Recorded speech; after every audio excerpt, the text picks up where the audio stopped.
ANC, CDPA, MRC, PDP, PSR, Santé du Peuple, UDS Togo. Conférence de presse. Le régime RPT Unir avait proclamé l'échec des discussions parlementaires sur la proposition de loi de révision de la Constitution. Déclaration liminaire. Comme il l'a déjà fait le 30 juin 2014, en rejetant le projet de loi de révision constitutionnelle introduit à l'Assemblée nationale par le gouvernement, le parti uni au pouvoir avait proclamé l'échec des discussions parlementaires sur la proposition de loi de révision de la Constitution. En effet, le 20 novembre 2014, 25 députés de l'opposition parlementaire, dont 16 députés de l'ANC, ont déposé sur le bureau de l'Assemblée nationale une proposition de loi portant modification des articles 38, 52, 60, 62, 100, 101 et 144 de la Constitution du 14 octobre 1992.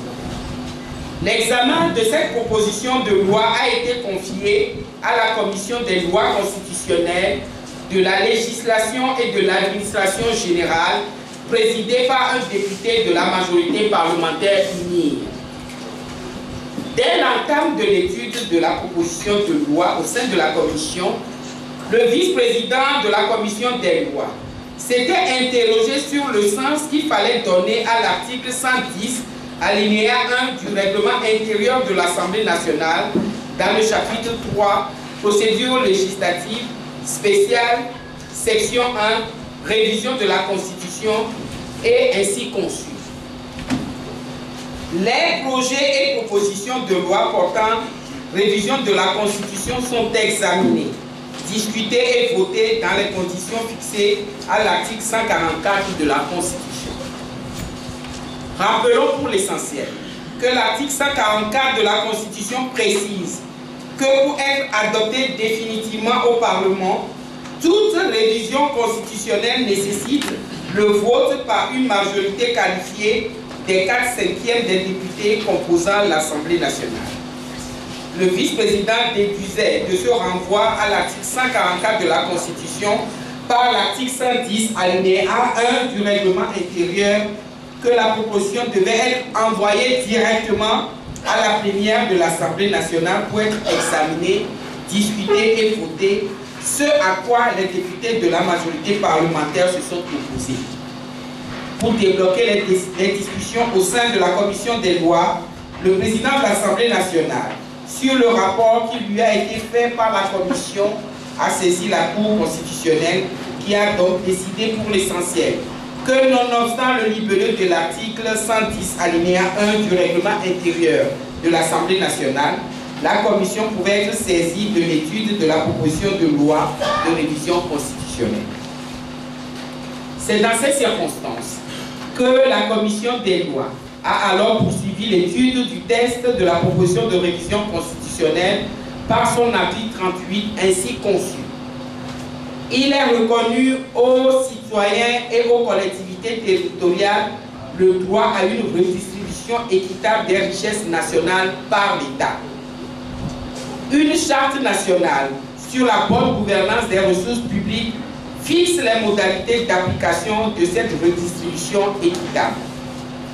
Le premier alinéa de cet article existe déjà dans la Constitution. La révision a consisté seulement à ajouter l'alinéa 2 pour attirer l'attention des gouvernants sur le fait que la redistribution équitable des ressources de notre pays ne doit pas rester un vœu pieux et qu'il est important de faire suivre cette bonne intention d'une charte nationale pour toute autre dénomination à donner et que prendrait ce texte et qui aura pour objet de définir les grandes orientations de la nation sur la redistribution des richesses. Tous les députés de la majorité se sont opposés sur le fallacieux prétexte, sous de fallacieux prétextes au rajout de cet alinéa 2. Après une journée de débat autour de cet alinéa 2, une suggestion a été faite des rangs des députés de l'opposition de surseoir à l'examen de l'alinéa 2 de ce premier article en étude pour entamer l'étude des 7 autres articles de la proposition de loi. Pour ce faire, et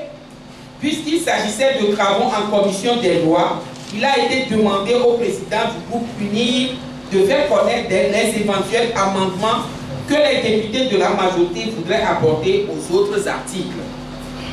La demande formulée à l'endroit des députés unis est logique et se fonde sur le règlement intérieur de l'Assemblée nationale, car si l'article 90 de la Constitution du 14 octobre 1992 précise que les députés et le gouvernement ont le droit d'amendement, le règlement intérieur de l'Assemblée nationale, dans son article 94, indique formellement que les amendements doivent être écrits puisque cet article est ainsi conçu. Le jour de la séance à laquelle est inscrit l'examen d'un projet ou d'une proposition, la commission saisie au fond se réunit pour examiner les amendements déposés. Au regard de cette disposition du règlement intérieur de l'Assemblée nationale, vu qu'aucun député UNIR n'a déposé d'amendement, c'est donc légitimement qu'il a été demandé aux députés de la majorité, sur un texte aussi important qu'une proposition de révision constitutionnelle, de faire connaître aux participants aux travaux de la commission leurs amendements. Les membres de la majorité unis ont refusé de faire connaître aux membres de la commission leurs amendements sur les 7 articles restants de la proposition de loi. Cette position des députés unis a été confirmée dans le communiqué public. Cette proposition des députés unis a été confirmée dans le communiqué rendu public par ce parti le 8 janvier 2015. La raison profonde et inavouée d'une telle attitude des députés de la majorité unie est que le parti au pouvoir ne voulait en réalité pas entendre parler de révision de la Constitution, en dépit des professions de foi de ses membres sur leur volonté de rechercher un consensus sur la proposition de loi. Tout en ne voulant pas la réforme constitutionnelle, la stratégie de la majorité unie a consisté à essayer de faire endosser l'échec programmé des discussions à la minorité des députés ANC qui soutiennent tous la proposition de loi dont ils sont les auteurs. La mise en place de la cellule informelle de discussion pour rechercher un consensus dans le bureau du président de l'Assemblée nationale fut une grande mascarade, une véritable mise en scène imaginée par le groupe majoritaire uni pour accréditer la thèse d'une volonté de recherche de consensus. Le coup de grâce à la proposition de loi vient d'être donné par la majorité unie au sein de la commission des lois qui, le 21 janvier 2014, et par une majorité de 6 membres contre 4, a décidé d'arrêter définitivement les travaux de la commission sur la discussion de la proposition de loi de révision constitutionnelle pour défaut de consensus. Le parti au pouvoir a pris cette décision alors que 1. Les députés de la majorité n'ont pas fait connaître ou déposer à la commission des lois des amendements sur les 7 autres articles de la proposition de loi.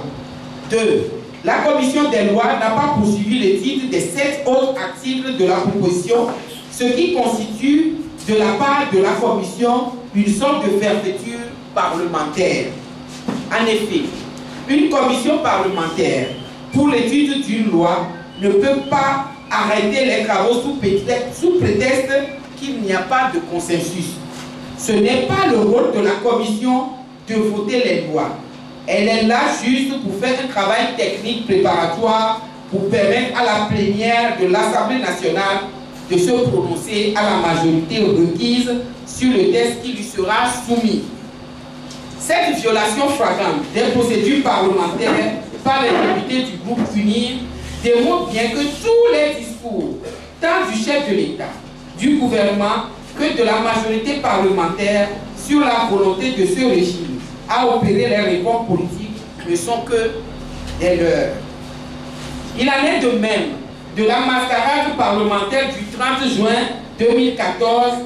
qui a vu la majorité parlementaire unie disposant de 68% des sièges à l'Assemblée nationale rejeter sans provoquer la moindre crise gouvernementale le projet de loi de révision constitutionnelle introduit par le gouvernement, alors que ce projet de révision constitutionnelle était l'un des points principaux de la déclaration de politique générale du Premier ministre, chef du gouvernement. Au final, la décision du 21 janvier 2015 illustre une fois de plus et de la manière la plus flagrante le refus obstiné que le régime RPT uni, qui régente le Togo depuis bientôt 50 ans, oppose à l'alternance politique dans notre pays. Ce faisant, ce régime impose au Togo d'être le seul pays de l'UEMOA qui conserve le mandat illimité pour le président de la République, malgré la recommandation pertinente du comité interparlementaire de l'UEMOA, CIP l'UEMOA, et malgré la 5e recommandation de la CVJR, l'appel des confessions religieuses et des partenaires en développement du Togo pour une évolution positive de la situation politique du pays vers l'instauration de la limitation du nombre de mandats présidentiels. Ce conservatisme pervers est tout à fait inacceptable, d'autant plus que la limitation du mandat présidentiel et le mode de scrutin à 2 tours sont les acquis fondamentaux de la conférence nationale souveraine, traduits en clair et sans équivoque dans la constitution que le peuple togolais s'est donnée par référendum en 1992 et repris au titre des réformes politiques prescrites par l'accord politique global en 2006, après que le régime RPT au pouvoir ait tripatrié la Constitution en 2002 et en 2005, en y introduisant notamment et de manière unilatérale la présidence à vie et le mode de scrutin à 1 tour. Par ailleurs, l'arrêt des discussions sur les réformes politiques dès le lendemain du démarrage de la révision des listes électorales relève d'une orchestration sordide, délibérément échafaudée et exécutée par le régime RPT uni pour semer la confusion et le doute dans les esprits des citoyens et pour susciter notamment auprès des populations de la zone 1 un découragement, voire un total désintérêt. Du reste, le démarrage de la révision des listes électorales dans la précipitation, sans aucune sensibilisation préalable des populations par la CENI, relève de la même orchestration sordide du régime RPT uni pour faire échouer l'opération dans cette zone qu'il considère comme favorable à l'opposition. C'est à ces conditions que le CAP 2015 vient demander à la CENI par courrier de ce jour la reprise des opérations de révision dans la zone 1 après celle des zones 2 et 3. Le CAP 2015 demande également à la CENI de tenir compte des manquements observés dans la zone 1 avant de commencer les opérations dans les autres zones. Il appartient donc au peuple togolais souverain de s'insurger contre la tentative des députés unir d'enterrer définitivement la PG et les réformes politiques, malgré les nombreux engagements pris par le chef de l'État et le gouvernement d'introduire dans notre Constitution la limitation du mandat présidentiel à 2 mandats de 5 ans et le scrutin majoritaire à 2 tours pour les élections présidentielles.